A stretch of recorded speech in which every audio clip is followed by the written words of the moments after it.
Assalamualaikum warahmatullahi wabarakatuh. Salam dan bahagia. Perkenalkan, nama saya Imam Nur Hidayat dengan NIM 2020012006 dari Prodi Teknik Industri kelas A. Di sini saya akan mempresentasikan tentang psikologi industri organisasi yang bertemakan pengaruh work-life balance terhadap burnout pada perawat rumah sakit. Psikologi industri dan organisasi atau PIO adalah cabang psikologi yang menerapkan teori dan prinsip psikologi ke organisasi. Bidang ini berfokus meningkatkan produktivitas di tempat kerja dan masalah-masalah terkait seperti kesejahteraan fisik dan jiwa karyawan. Pembahasan dan penelitian ini bertujuan untuk mendapatkan pemahaman terkait pengaruh work-life balance terhadap burnout pada perawat rumah sakit. Pembahasan dan penelitian ini diharapkan dapat memberikan informasi pada perawat rumah sakit mengenai work-life balance dan pengaruhnya terhadap burnout, sehingga perawat rumah sakit dapat melakukan tindakan yang tepat terhadap kondisi yang ada. Menurut Dange dan Saik 2017, terdapat beberapa tuntutan pekerjaan pada pekerjaan di sektor kesehatan, yaitu bekerja dengan sistem shift, jam kerja yang lama, membuat laporan setiap penggantian shift, merawat orang-orang yang sakit. Selain itu, menghabiskan energi secara fisik dan berinteraksi dengan banyak orang juga berdampak pada kesehatan mental. Work-life balance. Work-life balance berhubungan terhadap performa kerja di mana hal itu berpengaruh terhadap tingkat kelelahan manusia sehingga mempengaruhi performa kerja. Kebahagiaan kehidupan sosial merupakan bagian penting untuk kesehatan dan well-being. Hal ini termasuk jumlah dan kualitas waktu yang dihabiskan bersama dengan keluarga dan teman yang secara tidak langsung berpengaruh terhadap pekerjaan. Karyawan yang kehidupan sosialnya terganggu memiliki kecenderungan untuk mengisolasi diri, moody, atau depresi yang berakibat pada kesehatan dan kinerja, menurut Health and Safety Executive pada tahun 2006. Work-life balance banyak difokuskan pada interaksi antara pekerjaan dan keluarga daripada individu itu sendiri, di mana keseimbangan antara kehidupan pekerjaan dan kehidupan di luar pekerjaan terjadi jika individu mampu mengalokasikan waktu dan energi tidak hanya untuk bekerja tetapi juga untuk kehidupan di luar pekerjaan. Work-life balance menurut Fisher, Balger, dan Smith pada tahun 2009 terdapat 4 dimensi work-life balance sebagai berikut. Yang pertama, work interference with personal life, yaitu dimensi ini mencerminkan sejauh mana pekerja individu dapat mengganggu kehidupan pribadi individu. Work-life work interference with personal life merupakan keadaan di mana pekerja mengganggu kehidupan pribadi karena adanya tanggung jawab kerja. Yang kedua, personal life interference with work. Dimensi ini mencerminkan sejauh mana kehidupan pribadi individu mengganggu pekerjaannya. Dimensi personal life interference with work ini terjadi karena adanya tuntutan kehidupan yang mengganggu pekerjaan sehingga individu tidak mampu untuk mengerjakan pekerjaannya dengan baik. 3. Work enhancement of personal life. Work enhancement of personal life ini mencerminkan sejauh mana pekerjaan individu dapat meningkatkan kualitas kehidupan pribadi, seperti pemecahan masalah yang digunakan untuk menyelesaikan pekerjaan dapat pula digunakan untuk menyelesaikan masalah di rumah yang dapat membantu hubungan yang lebih baik dengan orang-orang di sekitar, seperti orang tua, pasangan, dan teman. Yang keempat, ada personal life enhancement of work. Dimensi ini mencerminkan sejauh mana kehidupan pribadi dapat meningkatkan performa pekerjaan individu. Kehidupan pribadi yang berkualitas akan menciptakan perasaan positif yang akan berdampak positif pula pada pekerjaan. Selanjutnya, burnout. Burnout adalah kelelahan fisik, emosional, dan mental yang merupakan hasil dari lingkungan kerja dalam jangka waktu yang relatif lama.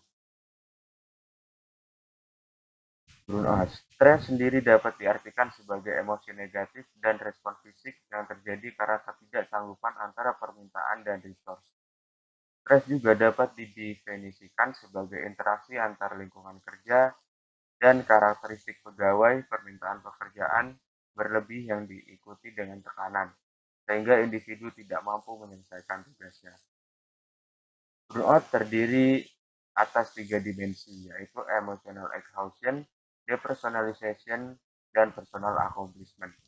Yang pertama, emotional exhaustion. Kelelahan emosional terjadi ketika emosional individu terkuras habis karena banyaknya tuntutan pekerjaan yang menyebabkan munculnya perasaan frustasi, sedih, tidak berdaya, apatis terhadap pekerjaan, dan individu menjadi mudah tersinggung dan marah tanpa sebab yang jelas. 2. Depersonalization. Depersonalisasi adalah proses upaya untuk mengatasi ketidakseimbangan antara tuntutan dan kemampuan individu dalam mengatasi kelelahan emosional yang dialaminya. Kemampuan tersebut dilakukan agar individu tidak memperlakukan klien sebagai objek. Gambaran dari perilaku depersonalisasi adalah bersikap negatif, kasar, menjauh dari lingkungan sosial, mengurangi kontak kerja, dan berinteraksi seperlunya dengan klien. Yang ketiga, personal accomplishment. Personal accomplishment merupakan penurunan pencapaian prestasi atau kinerja individu yang ditandai dengan perasaan tidak puas terhadap diri sendiri, pekerjaan, dan kehidupan. Individu juga merasa belum melakukan hal yang berguna. Seperti penurunan pencapaian diri ini dikarenakan adanya perasaan bersalah telah memperlakukan klien secara negatif. Work-life balance dan burnout menurut para ahli. Menurut Devi dan Rani pada tahun 2012, permasalahan yang terjadi antara pekerjaan dan keluarga atau kehidupan pribadi merupakan salah satu masalah utama dalam konteks kerja. Yang kedua, permasalahan work-life balance ini merupakan permasalahan yang dimiliki oleh hampir setiap individu tetapi tidak ada upaya yang jelas untuk memperbaikinya. Karena keseimbangan antara kehidupan pekerja dan keluarga merupakan hal seolah tidak mungkin dicapai. Namun, jika tercapai, memiliki dampak yang positif terhadap kedua aspek kehidupan, yaitu keluarga dan pekerjaan, menurut McNeil dan kawan-kawan pada tahun 2010. Yang ketiga, tidak tercapainya keseimbangan dalam kehidupan pekerjaan dan kehidupan pribadi dapat menyebabkan menurunnya tingkat kepuasan kerja dan menyebabkan timbulnya burnout, menurut Umene Nakano dan kawan-kawan pada tahun 2013. Metode penelitian. Metode penelitian yang digunakan pada penelitian ini adalah metode kuantitatif. Dengan tipe penelitian survei, terdapat dua variabel penelitian yang digunakan dalam penelitian yang terdiri dari variabel dependen dan variabel independen. Variabel dependen dalam penelitian ini adalah burnout dan variabel independen dalam penelitian ini adalah work-life balance. Pada penelitian ini, peneliti menggunakan metode non-probability sampling dengan teknik purposive sampling, di mana tidak semua anggota populasi memiliki kesempatan yang sama untuk terpilih menjadi sampel penelitian. Dalam penelitian ini, populasi yang digunakan adalah perawat rumah sakit yang telah bekerja minimal 1 tahun. Jumlah subjek dalam penelitian ini berjumlah 60 subjek. Lalu penelitian burnout diukur dengan menggunakan alat ukur Maslach Burnout Inventory atau MBI milik Maslach dan Jackson. Skala ini terdiri dari 22 item yang terbagi atas 3 dimensi, yaitu dimensi kelelahan emosional dengan 9 item, dimensi depersonalisasi 8 item, dan dimensi pencapaian dari diri 5 item. Kuesioner ini disusun menggunakan skala Likert dengan tujuan rentang responsi 1-7. Dan pada penelitian work-life balance diukur dengan menggunakan alat ukur work-life balance milik Fisher yang terdiri dari 17 item. Alat ukur ini terbagi menjadi 4 dimensi, yaitu work interference with personal life interference with work, work enhancement of personal life, dan personal life enhancement of work. Kuesioner ini disusun menggunakan skala Likert dengan 7 rentang respon 1-5, yaitu tidak pernah yang memiliki skor 1, kadang-kadang dengan skor 3, dan selalu dengan skor 5. Pada penelitian ini dilakukan uji deskriptif. Berikut adalah hasil analisis deskriptif sebagai berikut.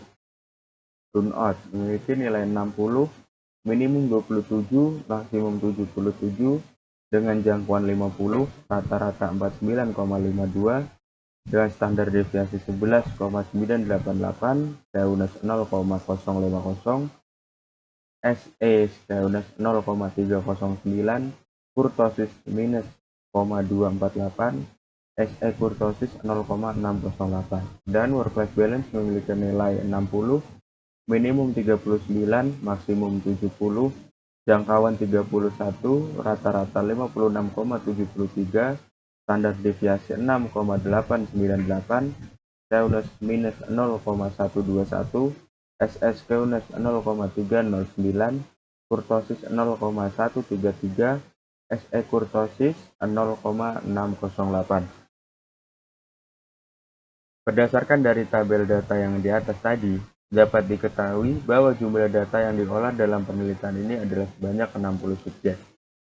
Variabel Brownout memiliki rata-rata 49,52 dengan nilai minimum 27 dan maksimum 77, sehingga dapat diketahui bahwa jangkauan dari data tersebut sebesar 50. Nilai kurtosis dan skewness menunjukkan keruncingan dan simetris dari persebaran data. Data yang normal memiliki nilai kurtosis dan skewness sebesar 0. Variabel Brownout memiliki nilai kurtosis sebesar minus 0,248. Artinya data tersebut memiliki keruncingan di kiri dan membentuk kurva yang pendek. Sedangkan skewness alat ukur Brownout sebesar 0,050 menunjukkan skor distribusi hampir normal dengan kecenderungan berkerumun di kiri. Pada variabel work-life balance rata-rata sebesar 56,73 dengan nilai minimum 39 dan maksimum 70, sehingga jangkauan dari data tersebut sebesar 31. Work-life balance memiliki nilai kurtosis sebesar 0,133. Artinya data tersebut memiliki dan membentuk kurva yang runcing di sebelah kanan. Variabel ini memiliki nilai skewness sebesar minus 0,121, yang artinya skor berdistribusi cenderung normal dan berkerumun di kanan. Pengujian ini normalitas dilakukan dengan menggunakan metode Kolmogorov-Smirnov. Suatu data dikatakan memiliki persebaran normal apabila sigma lebih dari 0,05, sebaliknya jika sigma kurang dari 0,05 data terdistribusi tidak normal.